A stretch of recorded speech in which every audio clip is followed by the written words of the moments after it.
जय हिंद साथियों, नमस्कार। मैं हूं अमन शर्मा और आप सभी का मैथ्स एनालिसिस में स्वागत है। इस वीडियो में हम लोग पढ़ने वाले हैं क्लास 10th एनसीईआरटी एरिया से रिलेटेड टू सर्कल से एग्जाम्पल नंबर फर्स्ट को समझते हैं।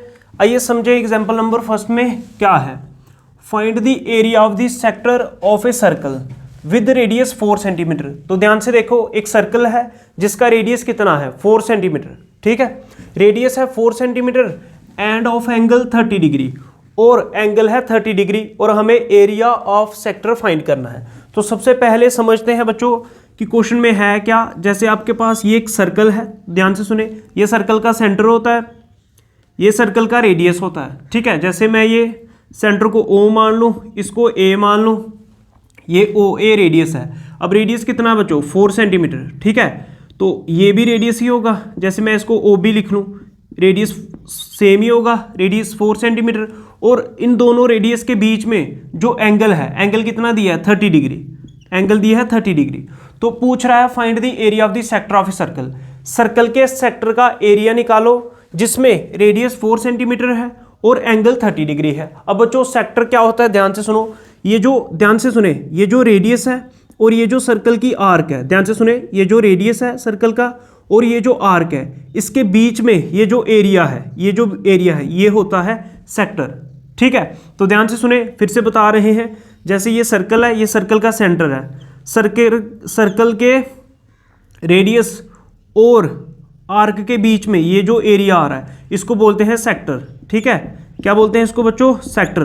तो ध्यान से देखो बच्चों, ये भी तो रेडियस ही है और ये भी आर्क है। ठीक है, इनके बीच में ये जो एरिया आ रहा है ये भी सेक्टर है। लेकिन ध्यान से देखें अगर आप, तो बच्चों ये थोड़ा छोटा एरिया है और ये बड़ा एरिया है, इसलिए इसको बोलते हैं माइनर सेक्टर। क्या बोलते हैं इसको, माइनर सेक्टर। और इसको बोलते हैं मेजर सेक्टर। क्या बोलते हैं, मेजर सेक्टर। ठीक है, अब माइनर सेक्टर क्या है, जैसे OA, इधर पॉइंट ले देते हैं PB। माइनर सेक्टर कौन सा हो गया, OAPB। ठीक है, OAPB ये कौन सा सेक्टर हो गया, माइनर। और मेजर सेक्टर क्या हो गया, जैसे मैं यहाँ पे Q पॉइंट ले लूँ, OAQB। ठीक है, OAQB ये कौन सा हो गया, मेजर सेक्टर। माइनर और मेजर दो सेक्टर होते हैं, यहाँ पे हमें एरिया फाइंड करना है। तो आइए समझे अब एरिया ऑफ सेक्टर का फार्मूला क्या है। ध्यान से सुने, एरिया ऑफ सेक्टर, सेक्टर समझ में आ गया होगा, ये रेडियस और आर्क के बीच में जो एरिया है वो सेक्टर का एरिया है। एरिया ऑफ सेक्टर का फार्मूला है एंगल, ध्यान से सुने, angle upon 360 degree into pi are square. क्या है, angle upon 360 degree into pi are square.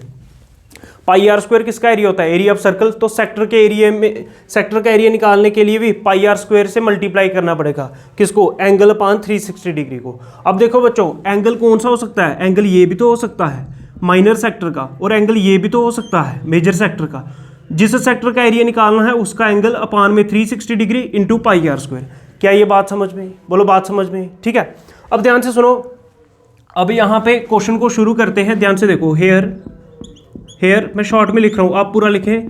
Hair radius of circle is, ठीक है, here radius of circle is OAOB equals to कितना था, रेडियस कितना था 4 सेंटीमीटर। तो मैं शॉर्ट में लिख रहा हूँ, रेडियस है 4 सेंटीमीटर। ठीक है, बात समझ में आई। ठीक है, उसके बाद ये एंगल है, एंगल कितना है 30 डिग्री। तो आप पूरा लिखें, मैं थीटा लिख रहा हूँ डायरेक्ट, एंगल कितना है 30 डिग्री। तो उसने बोला था जिसका रेडियस 4 सेंटीमीटर है, तो रेडियस 4 सेंटीमीटर इसी का है, और जब एंगल 30 डिग्री है उस सेक्टर का एरिया निकालो। तो इसका मतलब इस सेक्टर के एरिया की बात कर रहा है। तो अब एरिया ऑफ सेक्टर, कौन सा सेक्टर, OAPB, OAPB। ध्यान से सुने, OAPB इस सेक्टर का एरिया फाइंड करना है, इस सेक्टर का। बात समझ में आ रही। तो एरिया ऑफ सेक्टर का क्या फार्मूला है, angle upon 360 degree into pi are square. बात समझ में आ रही है। ठीक है, एंगल कितना, थीटा क्यों लिया, क्योंकि मैंने इस एंगल को थीटा माना है। तो एंगल कितना है 30 डिग्री अपान 360 डिग्री इंटू पाई। अब पाई की वैल्यू होती है 22/7, लेकिन क्वेश्चन में उसने बोला है पाई को यूज करो 3.14, तो इसलिए पाई की जगह मेरे को यूज करना पड़ेगा 3.14 इंटू आर का स्क्वायर। आर मतलब रेडियस का स्क्वायर, रेडियस कितना है 4, तो 4 के स्क्वायर का क्या मतलब, 4 को 2 बार मल्टीप्लाई कर दो। क्या बात समझ में। ठीक है, सेक्टर 2 थे याद रखें, माइनर और मेजर। तो अब ध्यान से देखो, 0 से 0 बच्चों कैंसिल हो जाएगा। उसके बाद क्या, 3 1 जा 3, 3 2 जा 6, समझ रहे हो, यहाँ पे पता चल रहा है 3 1 जा 3, 3 2 जा 6। उसके बाद देखो 4 3 जा 12, तो कितना बच रहा है आपके पास, बच रहा है 3.14 इंटू 4/3। यहाँ तक बात समझ में, ठीक है। अब क्या करें, या तो डेसिमल को हटा के नीचे 100 कर लें, फिर आपस में मल्टीप्लाई कर लें, या आप क्या करें 4 से इन को मल्टीप्लाई करो तीनों को, 2 के बाद डेसिमल लगा दें, फिर 3 से डिवाइड कर दें, तब भी एरिया आ जाएगा। ध्यान से सुनो, जब इन दोनों को मल्टीप्लाई करोगे 12.56 आ जाएगा, और 3 से डिवाइड करोगे 4.19 सेंटीमीटर स्क्वायर, अप्रोक्सीमेटली इतना एरिया आ जाएगा आपका माइनर सेक्टर का। बात समझ में आई, यही आपको फाइंड करना था। जितना क्वेश्चन हमने पढ़ा इतना हमने उसका आंसर बना लिया। तो आप इसको चाहे तो लिख भी सकते हैं एरिया ऑफ माइनर सेक्टर, क्योंकि आपको पता है ये माइनर सेक्टर है, ठीक है, दिख भी रहा है छोटा है, और ये बड़ा सेक्टर है तो इसको मेजर सेक्टर बोलेंगे। आगे समझते हैं, यहां तक समझ में आ गया होगा। आगे बढ़ते हैं। Also find the area of the corresponding major sector. आपको जो इसके साथ ही जो मेजर सेक्टर है उसका एरिया भी फाइंड करना है। अब किसका एरिया फाइंड करना है, मेजर सेक्टर का। अब अगर मेजर सेक्टर का एरिया फाइंड करना है तो आपको क्या करना पड़ेगा, एंगल कौन सा लेना पड़ेगा, मेजर सेक्टर वाला एंगल लेना पड़ेगा। आइए समझते हैं कैसे, ध्यान से सुने बच्चों। अब क्या करना है, now area of major sector. कौन सा सेक्टर, मेजर सेक्टर। अब मेजर सेक्टर कौन सा बच्चों, ये वाला, ठीक है, देख लो ये रेडियस है और ये आर्क है, बड़ी आर्क, तो ये मेजर सेक्टर। अब ओ ए, यहाँ पे कोई पॉइंट ले लो जैसे क्यू बी, अब पता चल जाएगा मेजर सेक्टर ले रहे हैं, ओ ए क्यू बी, पता चल रहा है कि हाँ ये वाले सेक्टर की बात हो रही है। अब इस सेक्टर के लिए फिर मेरे को एंगल ये वाला चाहिए। बात समझ में आ रही है। अब देखो एरिया ऑफ मेजर सेक्टर, अब मेजर सेक्टर का नाम लिख लो, ओ ए क्यू बी। बात समझ में आ रही है, ओ ए क्यू बी। अब मेजर सेक्टर का एंगल चाहिए, ठीक है, मेजर सेक्टर का एंगल चाहिए, एरिया का फार्मूला सेम रहेगा। अब ध्यान से सुनो बच्चों, ध्यान से सुनो, जैसे ये सर्कल है, ठीक है, यहाँ सर्कल है, जैसे ध्यान से सुने बच्चों, ध्यान से सुने, ये एंगल मैंने थीटा माना, ठीक है, इस एंगल को भी कुछ नाम देना पड़ेगा, मान लो इसको मैं फाई मान लूँ। अब आपको पता है पॉइंट के ऊपर ये टोटल एंगल का सम 360 डिग्री होगा। देखो जैसे theta plus phi equals to 360 degree होगा। बोली बात समझ में आ रही है।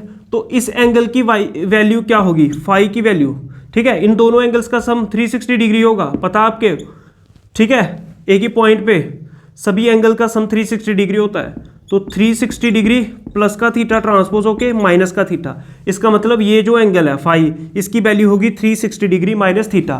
सर निकाल क्यों रहे हैं, क्योंकि मेजर सेक्टर वाला एंगल चाहिए, ठीक है। तो एरिया ऑफ मेजर सेक्टर, तो मेजर सेक्टर का एंगल हमेशा क्या होगा, अब याद रखें 360 डिग्री माइनस थीटा। क्या होगा, 360 डिग्री माइनस थीटा। ये आ गया एंगल कौन सा, मेजर सेक्टर का, अपान 360 डिग्री इंटू क्या आएगा, पाई आर स्क्वायर, ठीक है। सर्कल की तो बात हो रही है, सर्कल का ही सेक्टर होता है, ठीक है। तो मेजर सेक्टर था इसलिए मेजर एंगल लिया, upon 360 degree into pi are square. अब वैल्यूज को सब्सटीट्यूट कर दो, 360 डिग्री माइनस थीटा, थीटा तो बच्चों सेम ही रहेगा 30 डिग्री, कितना रहेगा 30 डिग्री अपान 360 डिग्री इंटू पाई की वैल्यू लेनी है बच्चों आपको 3.14, रेडियस का स्क्वायर, रेडियस कितना है 4, 4 का स्क्वायर क्या 4 इंटू 4। अब इन दोनों को सब्ट्रैक्ट करो, 360 डिग्री में से 30 डिग्री माइनस किया तो 330 डिग्री बचेगा इंटू 3.14 इंटू 4 मल्टीप्लाई इसलिए नहीं कर रहा बच्चों, हो सकता है कोई कैंसिल हो जाए, ठीक है, 0 से 0 कैंसिल हो जाएगा। यहाँ पे बचा 33, यहाँ पे 36, तो कैंसिल करो, 3 11 ज़ा 33, 3 1 ज़ा 3, 3 2 ज़ा 6, यहाँ पे बचेगा 11/12 इंटू 3.14 इंटू 4 पता चल रहा है, 4 3 ज़ा 12 पता चल रहा है बच्चों।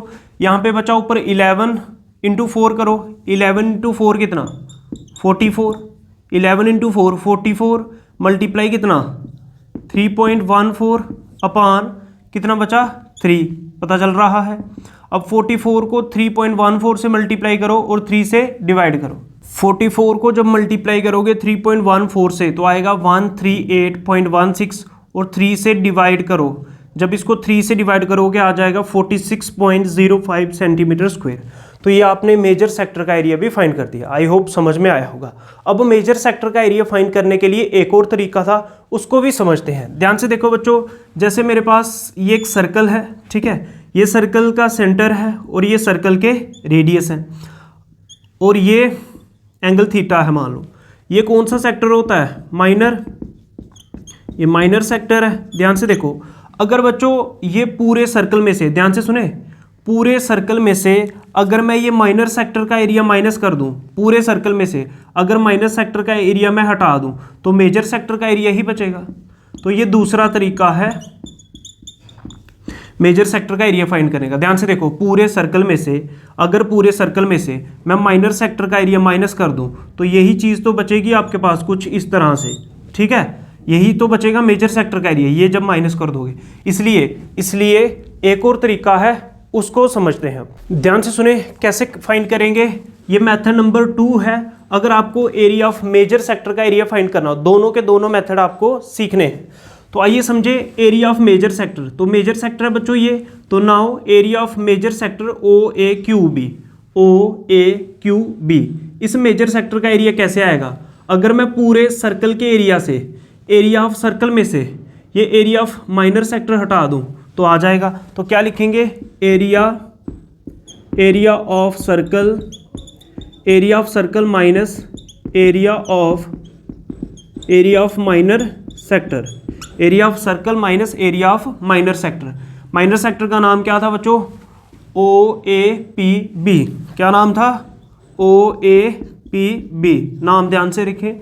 एरिया ऑफ सर्कल का फार्मूला क्या होता है? Pi are square minus area of minor sector. Minor sector का एरिया आया था 4.19, पाई की वैल्यू होती है 3.14 इंटू आर का स्क्वायर। आर का स्क्वायर मतलब रेडियस का स्क्वायर। रेडियस कितना है बच्चों? रेडियस है 4, ठीक है। तो क्या करोगे इधर? 4 का स्क्वायर माइनस 4.19। तो नेक्स्ट स्टेप में क्या होगा? 3.14 इंटू 4 का स्क्वायर होता है 16 माइनस 4.19। अब 3.14 को जब 16 से मल्टीप्लाई करोगे आएगा 50.24 माइनस 4.19। फिर 50.24 में से माइनस करोगे 4.19 को तो 46.05 सेंटीमीटर स्क्वायर आएगा। पहले तरीके से भी यही आया था। तो ये दोनों के दोनों मेथड्स आपको सीखने हैं। ये एग्जाम्पल नंबर 1 का सोल्यूशन है। अगर आपको मैथ्स एनालिसिस की ये वीडियोस अच्छे लग रहे हैं तो वीडियो को लाइक करो, शेयर करो, चैनल को सब्सक्राइब करो। जय हिंद, जय भारत, नमस्कार।